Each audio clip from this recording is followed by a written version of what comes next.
Lennart Meri speech, trying to make sense of all of it, which has been discussed for 3 days.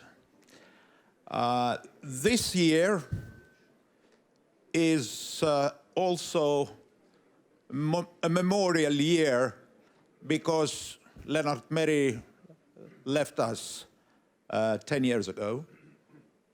So when we were thinking who should be the speaker of the Lennart Meri lecture, then we decided that he should be one of the very personal friends of Lennart Meri, somebody who knew him well, somebody who was trusted by the late president, somebody who always was ready to give good, appropriate advice to the president and Estonia.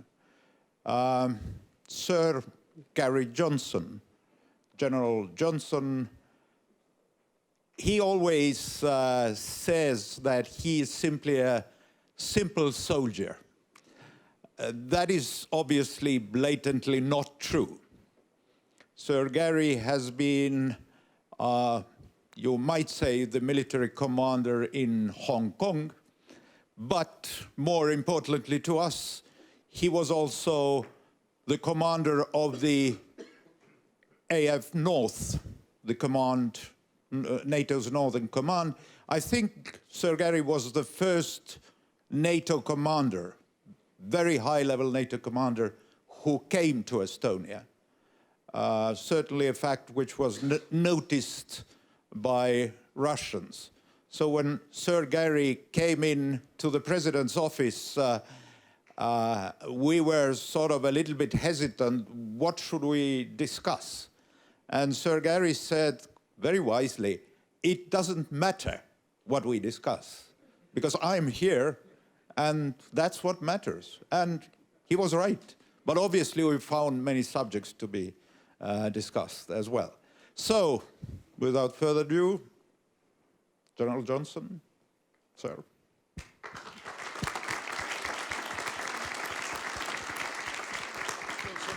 Hello, Garry.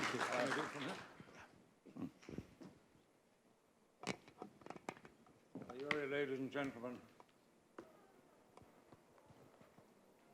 when I was much younger, there used to be a morning program on the radio in the UK after the news, where somebody muttered on for about 15 minutes, and at the end of it, he was charming, and he said a lot of nice things. At the end of it, he always used to say, well, thank you for listening, if you have been.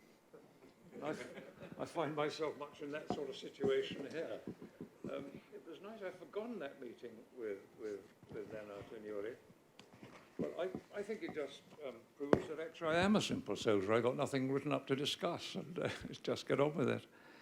It is, though, a great pleasure to be back in Tallinn. It always is, because it's such a special place. And I think this conference is a microcosm of what makes Estonia so good and so valuable. It doesn't overreach itself. It's not flashy, it's not showy. It is efficient, it's nice, it's decent, it's polite. It's just a good place to be and to be with your friends. I'm so glad to have had that opportunity. My task today is to deliver the lecture on the 10th anniversary of the conference, which is an honor, but it's also, I think, a bit of a poisoned chalice, because what you say after 3 days of such amazing discussions, and I sat in on the back end of this one, and the quality that you get from these discussions is just simply amazing. I am not going to try and sum up the whole week. That would take too long, and I'm not that clever, to be honest. I'm not a good rapporteur like that. Nor am I an academic and an analyst, and therefore you will not get a closely argued and annotated lecture under this. What you will get are my personal thoughts on a couple of the main threads that have run throughout this conference, and some rather black and white illustrations of my concerns as we go forward. I first met the man me honor today, and I do respect and his memory with great affection. He was more than a friend, he was a mentor to me. I learnt a lot from Lennart Meri with his careful beady eye and his little remark dropped into the air to see whether you picked it up or not. And then the little sly joke that came after it. You had to be on your toes when you were with Uncle Lennart. But it was when the dust was still rising from the rubble of the collapsed Soviet Union. It was a strange world. And it is a measure of the political nous of the man. The first words he said to me when he met me were, "Thank you for the part which your Royal Navy played in 1919 in preventing our country being taken over by the Bolsheviks and the Latvians also." He said, "We do remember that with gratitude."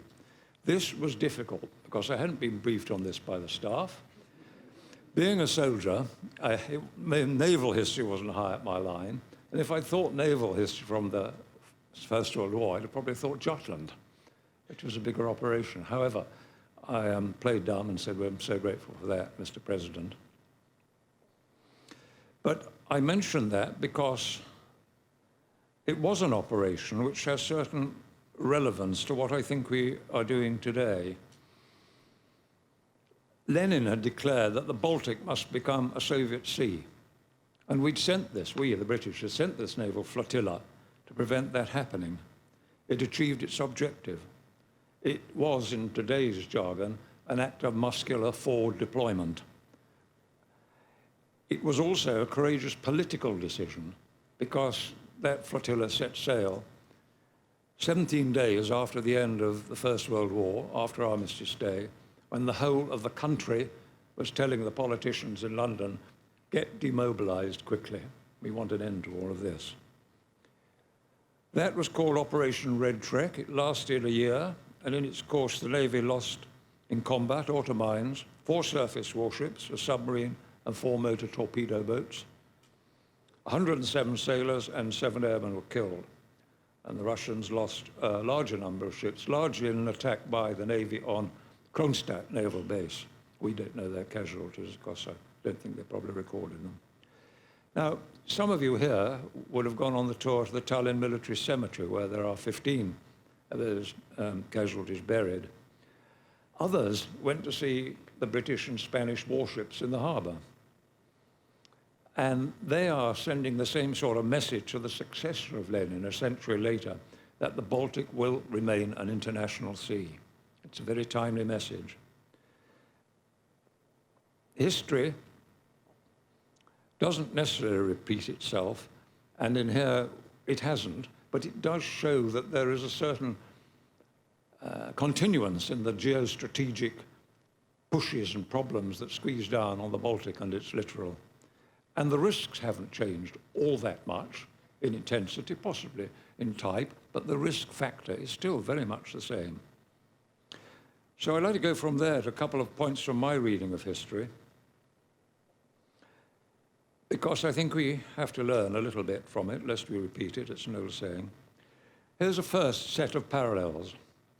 When the French Revolution overthrew the monarchy in France in the closing years of the 18th century, the first reaction in Britain, at least amongst the liberal constituency, was one of delight. "Bliss was it in that dawn to be alive," wrote the poet Wordsworth, looking back at it later.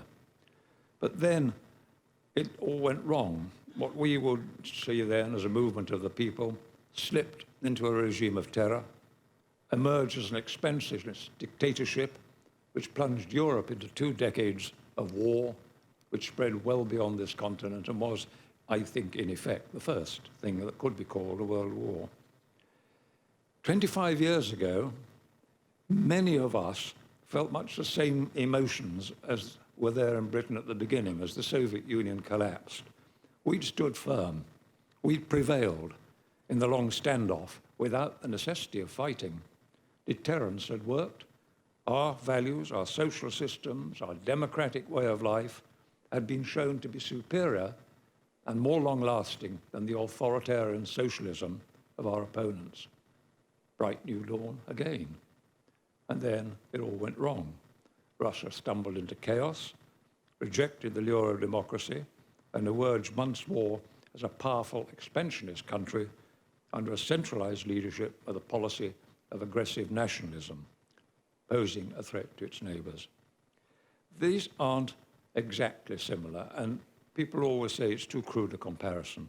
But what I take from it is that we should have every care that we can, beyond that which we are contemplating as being what the consensus will allow, because we cannot let Russia get into what you might call the Napoleonic syndrome.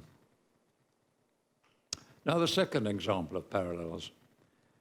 In the 1930s, a failure of European political leadership allowed Hitler to march in the Rhineland in defiance of the Versailles Treaty, to annex Austria, again in defiance of the Versailles Treaty, and then to invade Czechoslovakia and occupy the Sudetenland. The consequence was the Second World War. In 2007, the inability of NATO political leaders to come to a tough collective decision at the Bucharest summit gave Russia to understand that it could invade Georgia, station its troops on its sovereign territory, and this emboldened Russia to annex the Crimea, legally part of another nation, which in turn led to Russian military intervention in Ukraine. I do not want to go to the next step in the dance. So I'm glad that NATO is beginning to get its nerve back and is undergoing a degree of resurgence. And I hope the United States, when it's got over this, I better be careful what I say because I do not wish to intrude into private grief, but when it's got over this little kerfuffle in its political system, I do hope that whoever is elected will return, well briefed, to a position of greater leadership in the alliance than the United States has seen fit to exercise of recent years. I say that because we still need American leadership and American power and strength within the alliance. It puts the backbone into some of the other members. It is right in that context that we are back considering forward deployment and that nuclear weapons are back on the agenda. They have to be with what is going on in Russia, however much we regret it. And I hope that the Warsaw Summit will be positive and pay good heed to the military sense in the recommendation of the excellent ICDS report, Closing NATO's Baltic Gap. I have one regret. I think it looks, listening to what I'm being told, that we might at Warsaw get a read-through into perhaps a battalion-sized group in each of the 3 Baltic states. Well, it's what the consensus will bear, and as always with consensus, it's the lowest common denominator. Will it put the wind up Putin? Will it? Hell. You wouldn't believe that we could be so weak, I think. After the Cold War had finished, and I've told the story at the launch of the report, I attended a talk in the woods in Sweden a few years after with about a dozen senior operational commanders from NATO and from the old Soviet Union, and we were discussing our war plans, what would happen if there was a war. We got onto nuclear, and I and other NATO officers said, well, we didn't know what would happen. We had tactical battlefield nuclear weapons, but we didn't know what the politicians were going to do. All we knew was that we could probably stand you off for about 5 to 7 days before the weight of your conventional power was giving us trouble. And at that stage, we assume that we would have been licensed to use them. What about you? We said. Oh, they fell about laughing. Don't you understand? We were going to use tactical battlefield nuclear weapons from day one. Why should we not? So, as a last comment on this matter, I think from that, another interaction I've had with senior Soviet military and officials, I do ask those people who haven't had the benefit of such contact to take into account the difference in our mindsets. We approach them, the Russians, with the intention of reaching an open agreement by negotiation from which both sides can benefit. They regard compromise as weakness and despise those who seek it. We believe in the use of minimum force, They believe in the use of maximum, overwhelming force. We go for win-win, they go for win. I could go on, but the point I'm making is that in our negotiations and in our plans, we have to think into the Russian mind and the Russian military mind and the Russian high political mind and realize that it's actually not a walk in the sunshine.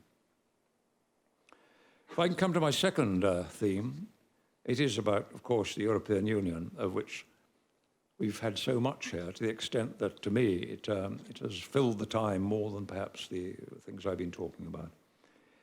Since we last met here in Tallinn, the financial crisis in Greece, and only to a lesser extent elsewhere in the southern European countries, has exposed the limitations of Brussels' ability to run a coherent financial system. It can't, because there isn't one backing up the euro. Mass migration has exposed its difficulties in achieving timely and coordinated political action. They can't, because there is no political force that can bring it about swiftly. And a general groundswell of popular distrust and disaffection with the whole of the Brussels machine and established politics has led to a significant rise in some countries of the politics of the far right. The sands of Europe are indeed shifting under our feet. And it now seems to a growing number of observers that the EU is, somebody described it last night as in a midlife crisis. Others go farther and say it's probably an existential moment.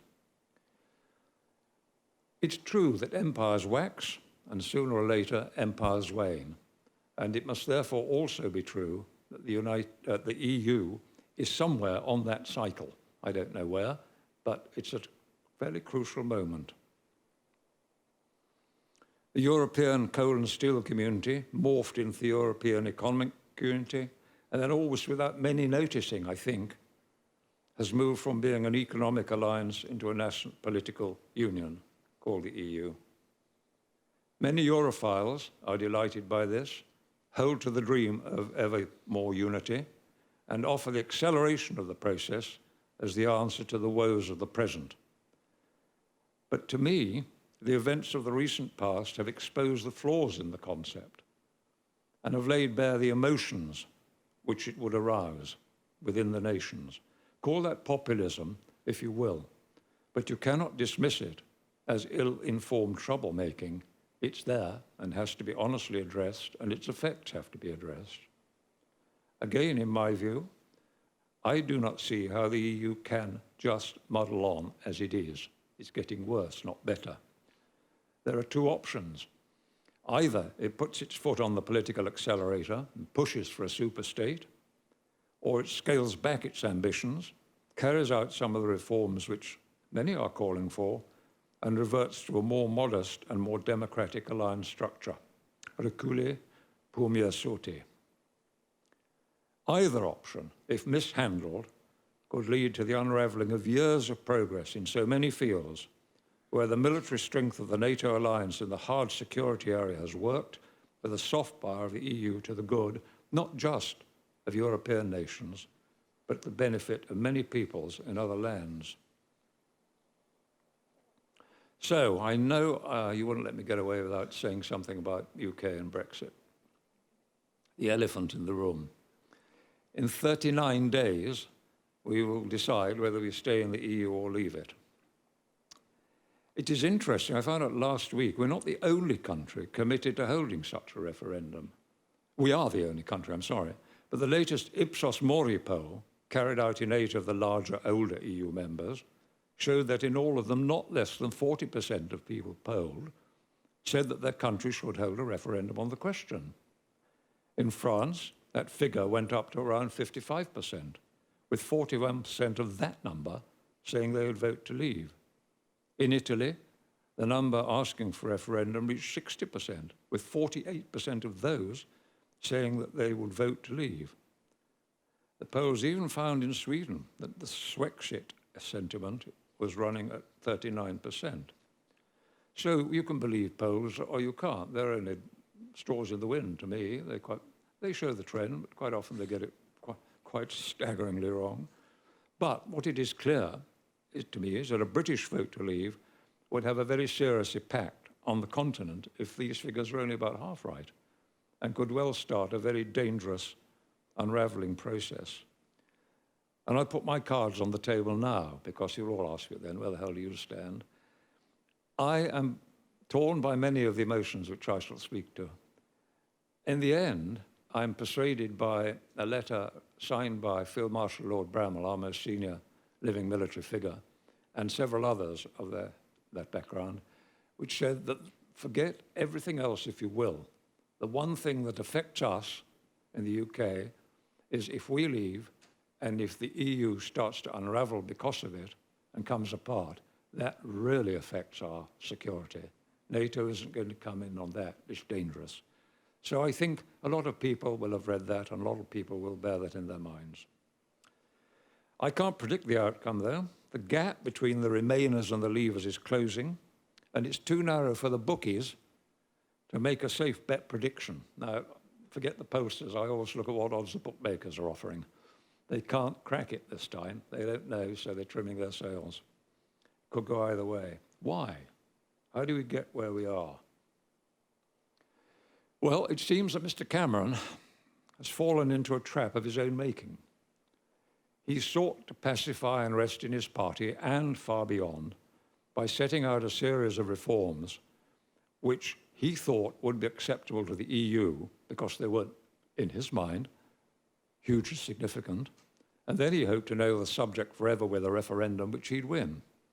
Had he done that, I think he would have had an easy victory. The problem is, he failed to get anything like what he wanted, came back with his tail between his legs, and he's been fighting ever since. What are the issues? There are four main issues at play, all of which are interlinked. In the time allowing, I'll shorthand them. On the surface is the economy. This is the government's chosen battleground. Most people probably agree that there would be adverse consequences to a Brexit, but none can spell them out with certainty. What economist can forecast 25 years ahead when the Bank of England gets it wrong with our Chancellor 4 months ahead? It's guesswork. Assumptions in, garbage out. Work it how you like. You look for the outcome you want, you massage, we all know this, you massage your arguments. There will be some difficulties. The Remainers paint a black picture over a lengthy period, and the Leavers prophesy a relatively quick bounce back. We've always looked outwards, they say. We have enormous links within the Commonwealth and elsewhere, and we will be free to show our usual ancient enterprise and prosper with those to replace some of the damage that might be done here.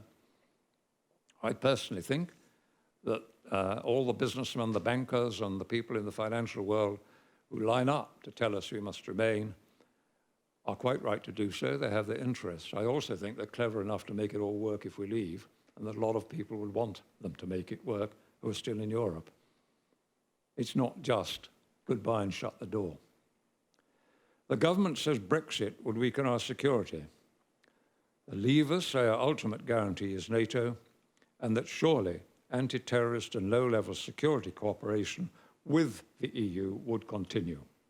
It's in the interests of both sides that it should do, and I'm sure that that would be massaged. So, to the two subjects the government would like to avoid. The first is immigration.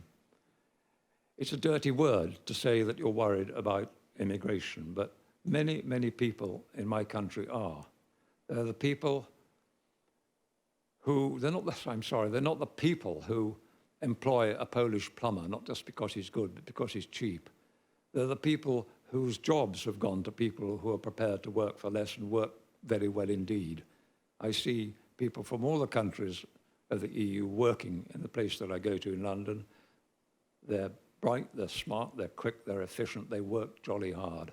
In many ways, attributes that we have forgotten in some of our working areas. So it worries people that this is happening, and that there will be a sort of another wave of immigration which pushes the indigenous white working class more to the side. So there's a feeling that we've taken in too much in immigration. The government says in reply that we control our borders, meaning that we are not in Schengen. The Leavers ask, yes, that's so, but if so, why is the incoming figure, net incoming figure, both of legal and illegal immigrants rising so swiftly? And now to the last issue, and I think it reaches right to the heart of the matter, because when people go to vote, they'll vote as much with their heart as with their head. Many of the country, England in particular, feels to a greater or lesser extent that we are voluntarily and increasingly giving up our sovereignty, and this hurts. It might be right, it might be wrong, but it's there, that feeling. And to understand why this is, you need to delve into the British psyche and its inbred bolshiness, or, as some might put it, stubborn independence. It comes out of our history and a sense of who we are. Sure, we've had European kings. We had the Dane, King Canute, and he couldn't make the waters go back, you will remember. We've had William II, a Dutch king. We've had German Georgius. The ancestor of our present royal family is deeply intertwined with the Hanoverians. But we have not been conquered since 1066. We have not had foreign boots on our shore since then. We are separated by sea from the continent. There's the old cartoon published about 100 years ago, the news seller selling his newspaper and the placard read, you've all heard it, fog in the channel, continent isolated. It's there, that view. Every time we've been over-involved with the continent, we have had to fight. We fought the French, the Spanish, the Dutch, and the Germans. And when it's all over, we go back home again. So we approach the EU in a pragmatic, business-like frame of mind, not as a philosophical exercise, apart from a few who are committed. We feel more, I would say, of it than in it. And many would say, as I would describe myself, that they are English by ethnicity, British by citizenship, and sure, European by cultural, religious, and historical background. And it's difficult to slice into that interweaving to come up with what you really ought to be thinking is going on. So, while the bankers, the businessmen, and those who, Lennart Meri, I hadn't read that bit before, but the first paragraph of his article published in Diplomati was a marvelous riff of abuse and fantasy, wasn't it? In which he talked about, forgive me, academic cockroaches. All tell us it's best to remain in. Whilst what is generally known as Middle England, those who don't make much noise, don't make much voice, don't think particularly deeply about the matters which are everyday stuff to people in rooms like this, Middle England remembers Rudyard Kipling's poem, in which a foreigner, a Norman knight, tells his son how to deal with his peasantry. When he stands with his feet in the furrow and fixes his eyes on your own, and he says, this isn't fair dealing, my son, leave the Saxon alone. And that's the sort of mood.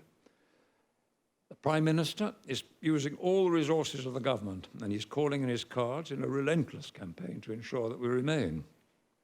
Day after day, the government wheel out some organisation, report, or individual on a careful plan to tell the people the awful consequences of leaving in what has been dubbed the fear campaign.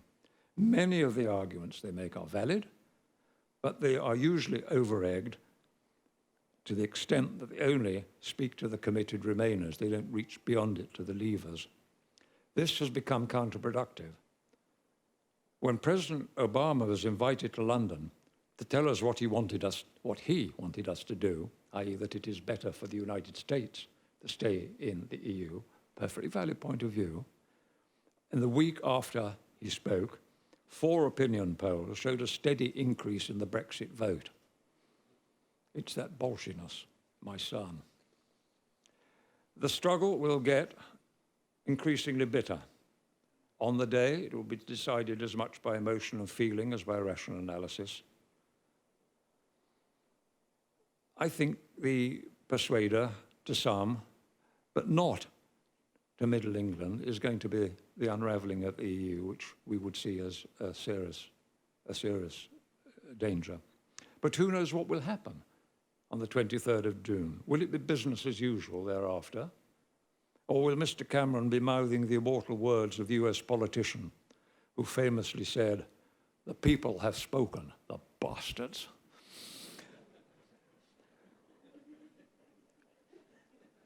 If it is a Brexit, Mr. Cameron's removal van will be at number 10 the next day.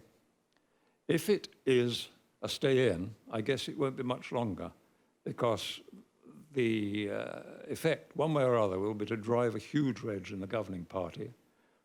The main opposition party is not in a place to profit from that wedge, and we will have a lengthy time of difficult internal politics in the UK. But either way, whatever the outcome, I'm absolutely sure that we will make it work in conjunction with our European friends and partners. If it is a leave vote, we will not walk away into isolationism. The fog's gone from the Channel. We shall still be of Europe, if not fully in it. And that's what I have to say, Yuri. Now, while I'm on my feet, I've been asked to say the words which will bring the conference to an end. As usual, a great event. The format is good and it works. We're offered the right balance between work and play. The quality of participants of discussion is high. The outstanding reputation it has built up, I think, has made it a go-to event in the conference calendar in this sort of business. We all know that none of this would be possible without the work put in to make it happen by the ICDS and by the hard work of the team which designs it, delivers it so very well. A large number of them, as I'm sure you know, in the office who are making our lives work, are volunteers. So I would just like you to ask me to join in a round of applause for all who have made this conference so good.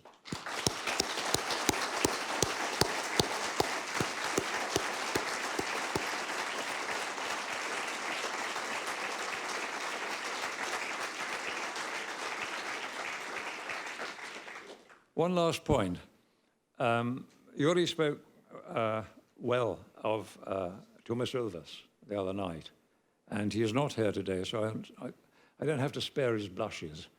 I won't repeat what Yuri said, but one of the things I think he'll be remembered by is the success of this institute, and in particular of this conference. Where else would you find a president putting such time and effort into a subject like this?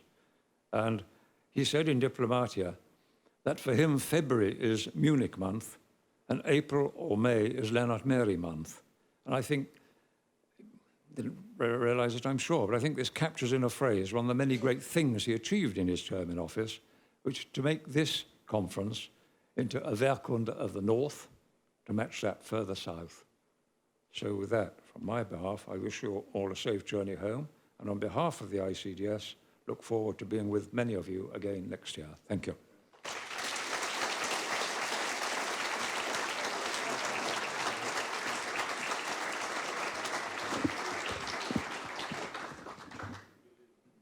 Thank you, Garry. Well, dear friends, this is it. This is the end of the 10th conference. I have some thanks to say. I want to thank my team, of course. But before Yuri will say some concluding remarks, I have a list of supporters and sponsors I especially want to thank. And I want to thank the Ministry of Defense, who has been the biggest supporter throughout all these years.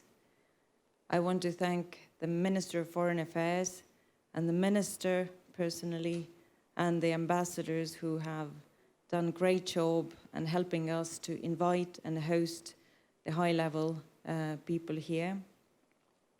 I want to thank all our sponsors, NATO, Public Division, Ellering, Jenny Anti-Vihuri Foundation, Milrem, Estonian Center of Eastern Partnership, Thales, Konrad Adenauer Stiftung, Saab, our media partner BNS, Baltic News Service, and I want to thank our partner Radisson SAS, who has really become like a home outside of home for all of us throughout all these years. And you have been very, very hospitable, and I really thank you a lot. I want to thank all of you who have participated in this year's conference. Special thanks to those who made it to Narva. I think this trip was worth a visit. I want to thank speakers and moderators, because you are responsible for substance and entertainment, and you have done a tremendous job. I want to thank the audience for your wise remarks and really for making this a very nice show. I want to thank Mr. President, who is not here, for being a sort of center of gravity for all these years. I want to thank Kadri Liik for getting the conference going at the first place.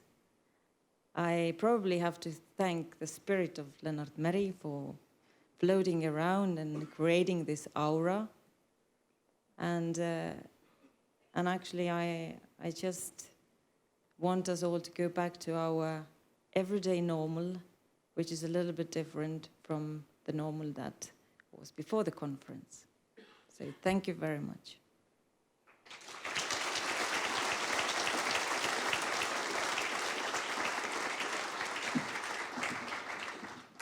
Yes, like a good movie, we have many endings. I just want to conclude with a final note.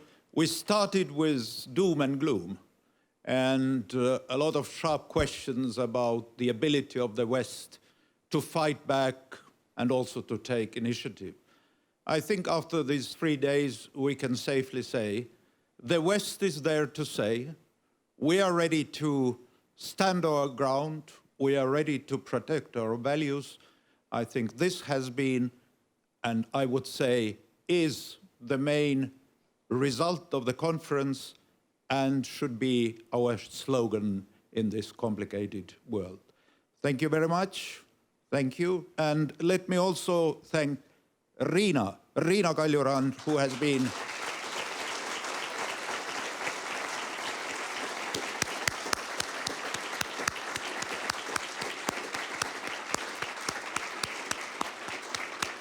and of course his whole team for this excellent conference. Thank you very much and have a safe trip home.